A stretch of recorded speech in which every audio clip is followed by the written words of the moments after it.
केहू खास हो दिलवा तोरले बा, जिंदगी में जहर मोर घोरले बा।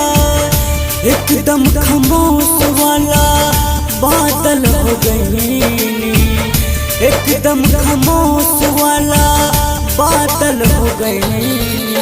हम